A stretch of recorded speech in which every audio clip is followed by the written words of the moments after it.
Welcome, everyone. Today, we'll be joined by Australian Stanford student Lucy, and she'll take us through her journey from high school to Stanford and answer any questions that you may have. As a quick introduction about who we are, Mayfair Education is a tutoring company based in Sydney, and we offer a variety of services. So not just SAT and ACT tutoring or US, UK college application mentoring, but we also do a range of other services like high school tutoring and HSC IB tutoring as well. An easy way to contact us would be via our email at admin@mayfairedu.com.au or via our websites or any of our socials. I will introduce Lucy, and she will give you an overview of Stanford, as well as her experiences with college application. We'll then go through some guided questions, as well as some open Q&A questions from the live audience. I introduced Lucy a little bit in the beginning, but she is a freshman at Stanford in the class of 2025. She's from Sydney, and she completed the HSC at Sydney Girls High School in 2020. Her intended major at Stanford is computer science, and she's also minoring in creative writing. Her extracurriculars are club soccer, the Leland Quarterly, as well as Stanford Robotics and Stanford Women in Engineering. So I'll pass it on now to Lucy. Thank you, Richard. Stanford is a medium-sized school on the west coast of America in San Francisco Bay Area, in sunny California. It's composed of in total 7 schools, but 3 undergraduate schools, and they feature a variety of subjects: humanities, engineering, environmental sciences. It also features a 5-to-1 student ratio, which is a really competitive, personalized ratio. That's one of the reasons Stanford is such an elite institution. As well as being rigorous academically, it also is a very competitive sports school. So in America, they have a pretty intense system of sports, which Australia doesn't really feature. So there's also that aspect of athletics as well as academics. In terms of general requirements for Stanford, you don't have to declare a specific major or minor until the 3rd year at university. To ensure that you graduate, you have to complete a series of general education requirements, one of being 1 year of languages, another being a writing and rhetoric requirement, and another one being a general education course, which they call Think courses, which can be on a variety of subjects, but most importantly, teach students how to think in the way that Stanford wants to encourage. Living at Stanford, it's a dorm situation, but there are also a variety of housing options, such as self-op houses, which are houses that you live in a community with, and you have a chef and you have staff that work in the house. And these are quite large houses, around 30 plus people. There are also co-ops, which is you live in a community house, but they're on staff, so everyone cooks for themselves, cleans after themselves. And there's also apartment style housing, which is a bit more separate off campus. To preface the housing community at Stanford, there are a couple of neighborhoods they have divided all of the students into, them being STANFORD, which is Stanford, which is extremely creative of them. Those neighborhoods are essentially what you stay in throughout all of your 4 years, and you shift dorms and you shift housing, but there are limited housing within each neighborhood. So you're supposed to stay in a general community, and that's to try and foster community and form a connection to where you're living on campus. The majority of people live on campus all 4 years because, first of all, freshmen have to live on campus, that's first years. And second of all, the area around Stanford called Palo Alto, which is a suburban neighborhood, which also is at the heart of Silicon Valley, which featured the start of Google, the start of Facebook. Steve Jobs used to live here. Mark Zuckerberg lives here. Is very expensive housing wise. So most people live on campus and choose to live on campus. In terms of extracurricular as well, another feature of the well-rounded Stanford experience, there's over 625 clubs and organizations and groups that you can join and be a part of. And those shift from my list of extracurriculars. You can see that there's a variety of academic and athletic clubs, as well as fun clubs, hobby clubs, film clubs, And also you can start your own club because the school's willing to fund really your passion and your hobbies as long as you make some sort of case for it. So that's really exciting. So choosing to study in the US. So this is a big decision. There's a few factors that I considered and reasons that I was willing to put in extra work to get into the US and to apply for the US additionally. So one of the most obvious reasons would be just living in a different country and experiencing a different culture of college system in the US. Although America is like a very similar Western country to Australia, it doesn't seem to differ that much in experience. There are differences that do come through living here and like being around Americans. One of which in the school system is the college system is very full on here compared to Australia in terms of people who go to university in America, that is their life 100% of the time each year of university. My experience going to Australian university and talking to my friends is that a lot of people have jobs outside of university, balance aren't living on campus, balance other things outside of university, and are looking for things to broaden outside of the university experience. Living in an American university, you really stay on campus a lot of the time. Your friends live with you on university campus. Your school is obviously here, and a lot of the times you might not have enough time to pursue opportunities outside of college. And there's also like a great positive of that is that you have a really cool experience of being around extreme school spirit and like American passion and like how they take things extremely. Like sporting games are really fun. You have this option of Greek life and other community options where you can like live with people and just have this unique school experience that you wouldn't get in Australia.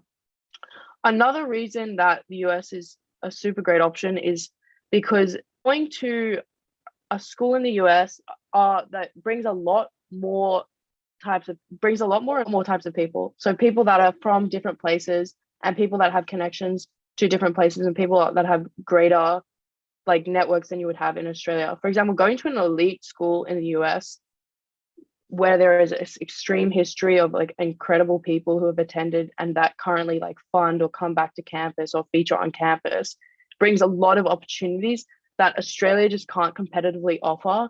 There's really no competing with them in terms of like their alumni network who will drop everything and reach out and meet with you if you email them with a Stanford email, and the types of speakers they bring on campus. Another reason is that you have more flexibility in your major. So this was like one of the main reasons I looked at the US is because it seems really unfair for Australia to expect 18-year-olds to choose what they're really going to do as a career or choose their passion for the rest of their life. And I know a lot of people who went into Australian uni and have changed their majors multiple times and have gone through that process or have had to wait till the end of the year to go through that process. In America, and it's very common at most schools in that you don't have to declare your major straight away.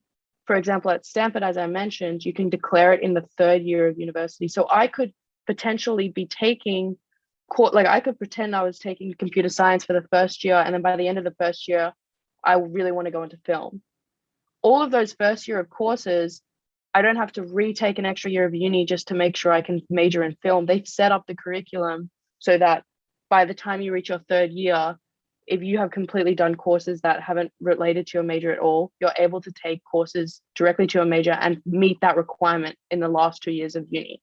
That would be a way to like rush it and pack it all in for the last 2 years, but I prefer to spread it out ideally. Another reason why it would be amazing to study at a US institution and one that is a competitive one would be the types of people that you go to school with. The peers that get into elite institutions are extremely talented and usually have crazy experiences that you just wouldn't overlap with as much in an Australian university as consistently.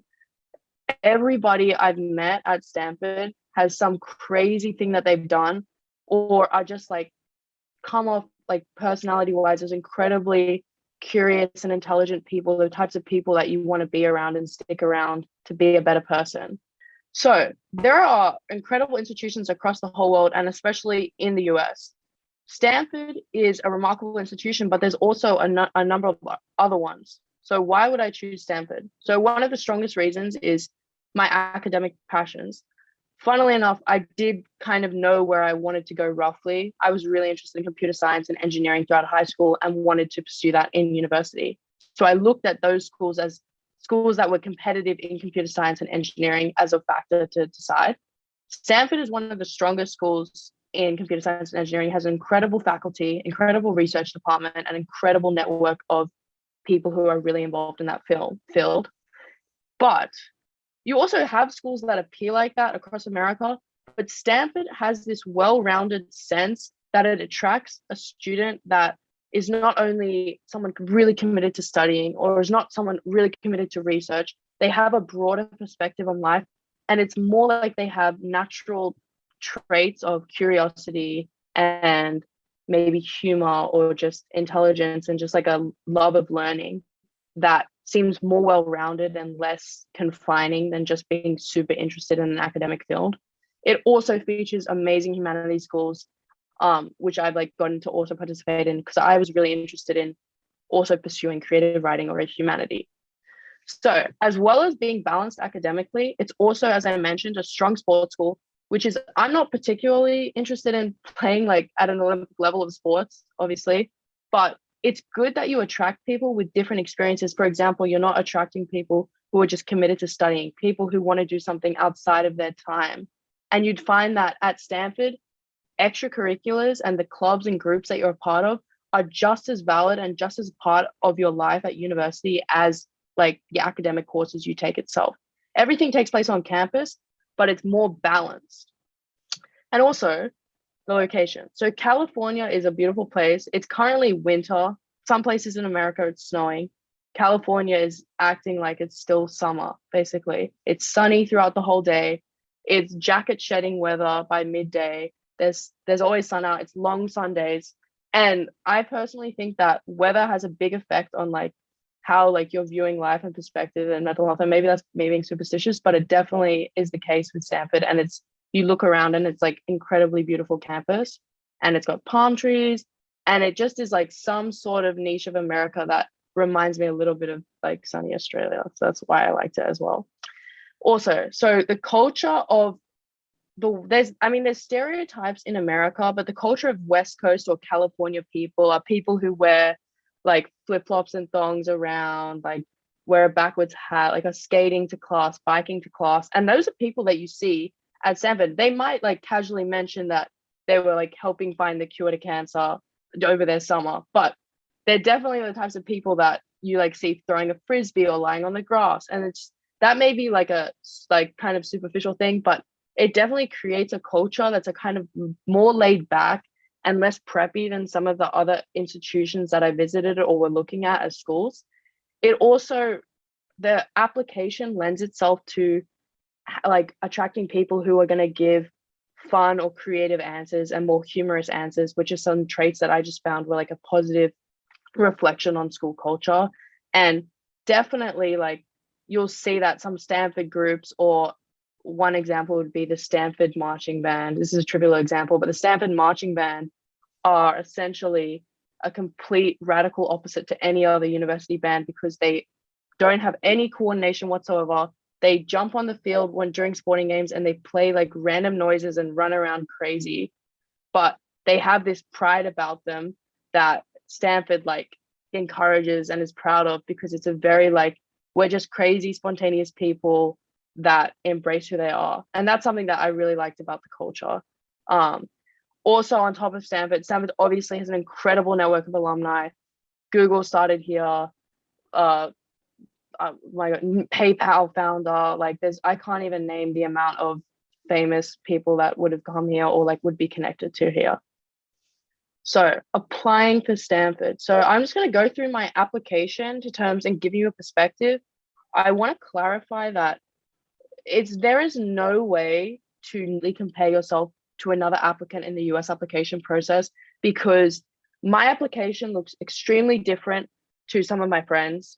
My application looks extremely different to like other peers I've met or other schools I've met. And I'm just saying that you can look at my application as a great example, but know that everyone really has a chance if they're showcasing their personality and their flair. And there's other components that we can talk about later that can also benefit you.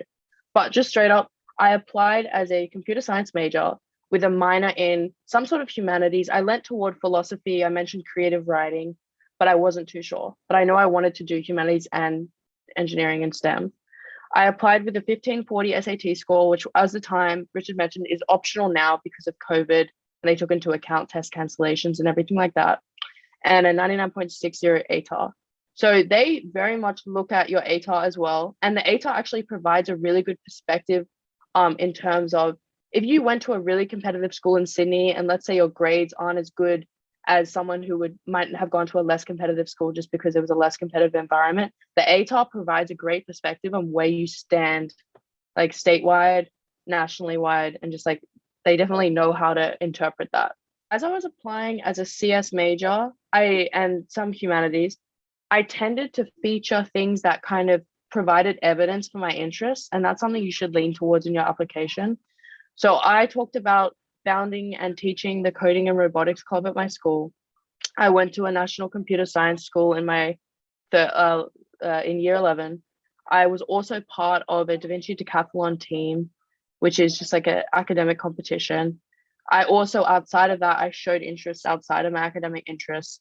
I've been very involved in surf life saving. I lived like quite near a beach growing up in Sydney, and I've been very involved in that and wanted just to talk about it because I felt like that was a huge part of my life. I was a prefect at school. I was a water polo coach at school. And I was also 1 year on this innovation challenge team that won an award at like a national level. So I decided to also mention that. In terms of the other components, so there's also an interview that most schools will offer to international people. A lot of the times, you're not trying to convey what's on your resume or what they can read off your application already because they have that information. The interviewers exists as a medium for them to like glance like what personality you have, whether your passions seem genuine, whether you like to talk about things in a certain way. And they also feature some really fun questions. Like I got asked about where I would travel to in time, like my favorite book. Like I'm sure there's some other crazy ones that you could like search up online and find. But it's definitely supposed to be like a conversation and not like a formal interview. And those are also extremely important for your application. Now, one of the most different parts of an application for the US and Stanford, I felt like it was also one of my stronger parts of my application were my personal essays and supplemental essay questions.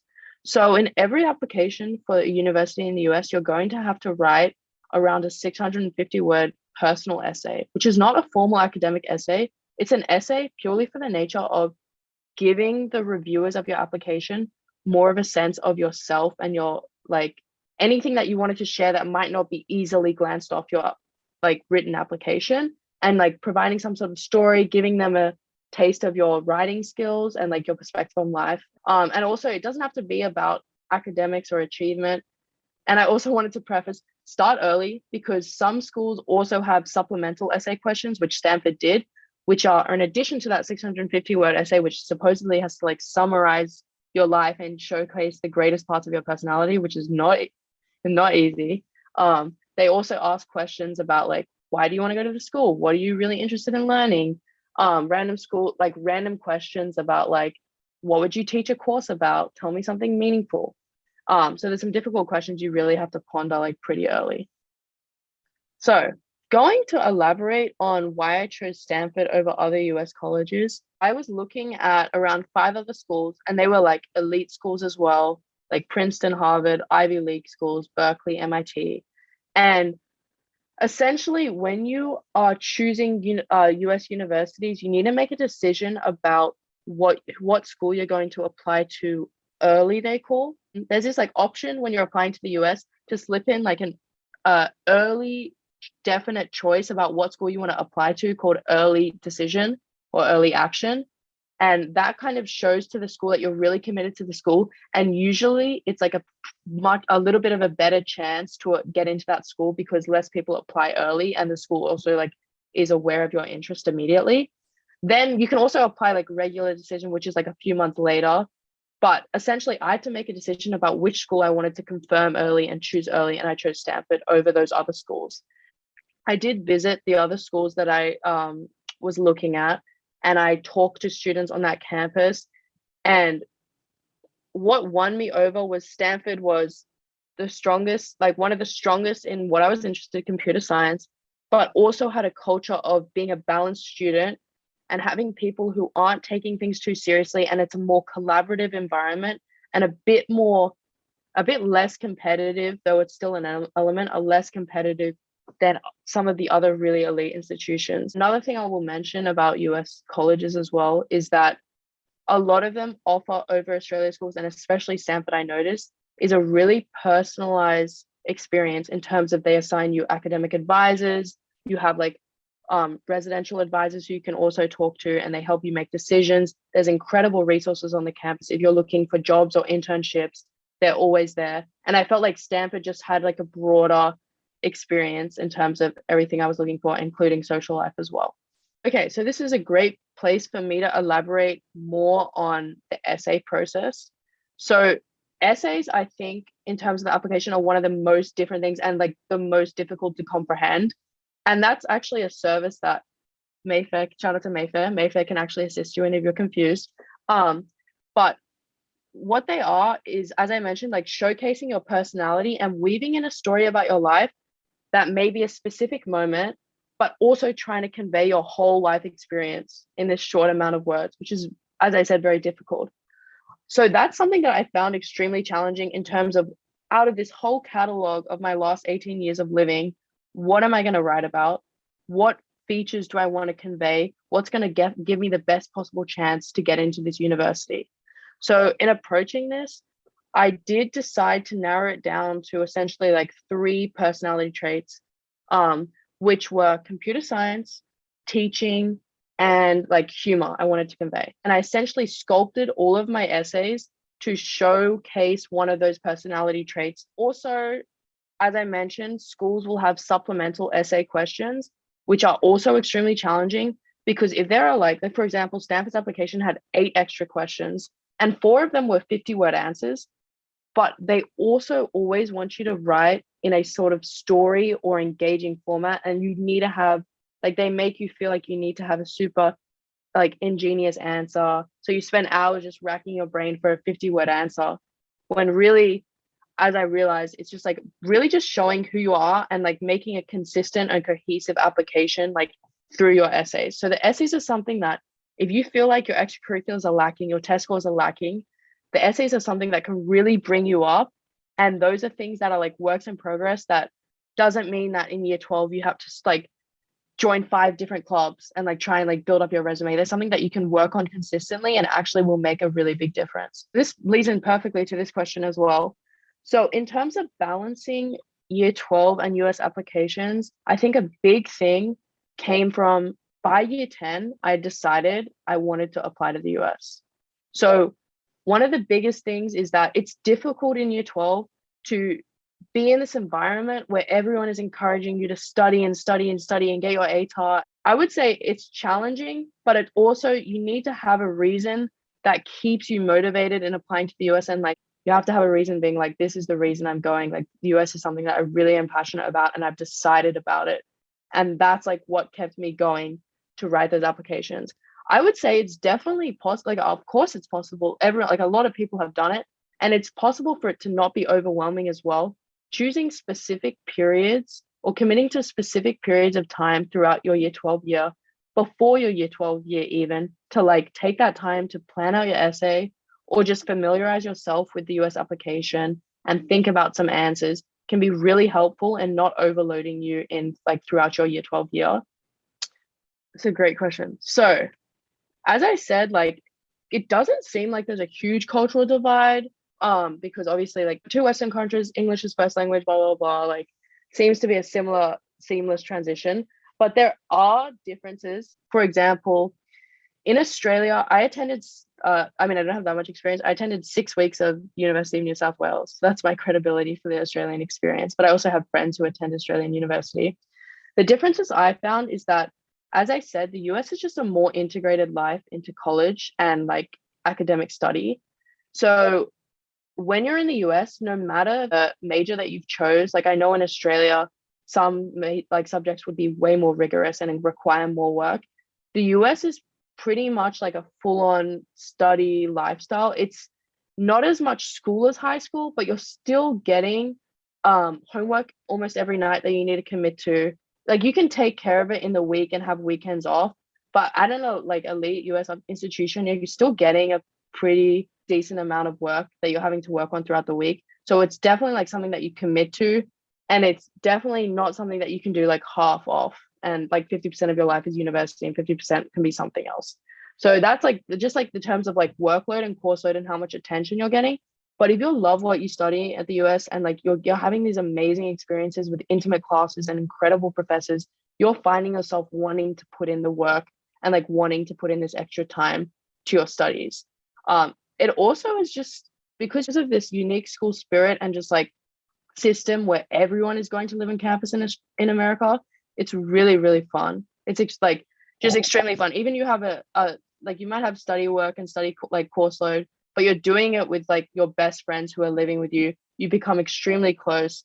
I have a roommate who I'm extremely close with. Like my best friends live on my floor. Like it's incredible. So that's just like, I'm gonna give a really positive side. It's of course it's really fun. So what I would reiterate is that you should definitely start early in terms of making your decision about the US. It's not impossible to make a like a last minute swerve to the US and be like, I just want to do it. But it definitely is way more helpful if you decide certainly that you want to pursue the US early on in high school. Just in terms of, okay, maybe I'll have to like think about some extracurriculars that I want to pursue because I'm interested in this and I want to showcase that I'm interested in this, or I just want to broaden my experience in terms of my like resume or extracurriculars I want to present. Just in terms of, okay, like I'll just have to keep in mind that I'll be writing these essays in year 12, or maybe that I'll have to get recommendations from my teachers in my final year. Pursuing like, okay, do I need to like reach out to someone? Do I need to talk to someone in the US? What schools am I going to look at? It's a very, if you're in it alone and you like had just seen it and it seems very different, it can be overwhelming to like look at all your options. But of course, there are like ways to do it and services out there that are extremely helpful, that can help you navigate that process. And that all comes from you making that decision and you committing. Because if you flip flop about it, then it can be very stressful to be like, I'm going to study for Australia school and I'm going to like just forget about the US application. Then coming back to that, it's just, I would just say commit and start early. That would be my decision. Thank you, Lucy. Yeah, I'd just like to add to that point as well. Lucy was like fortunate enough because she knew like what she wanted to do in terms of like, extracurriculars. So, and as like, once you're preparing for like college applications, when you look at like extracurriculars, it's good to start earlier on. So you know how to like craft your kind of identity when applying to colleges, because a lot of the recruiters look at how you kind of frame yourself and how that fits within their kind of college environment. So how can I contact you to get help with the application? We provide a range of services, including college application mentoring and helping you with SAT if you would like to go for it. Also structuring your application and extracurriculars. We provide support and mentorship for that. Lucy, who joined us today, is also one of our tutors and mentors for the US application process, and very experienced and have experienced the application process themselves. So are in a great position to help you maximize your potential and your chances of getting into one of these top schools like Stanford. You can reach us at mayfairedu.com.au, or you can reach out to us in any of our social medias or via our email at admin@mayfairedu.com.au. With that being said, thank you everyone for coming on today. It was a pleasure having Lucy come today to give her insights about studying in the US and at Stanford. And we all hope to see you very soon at our future webinars. Thank you. Thank you.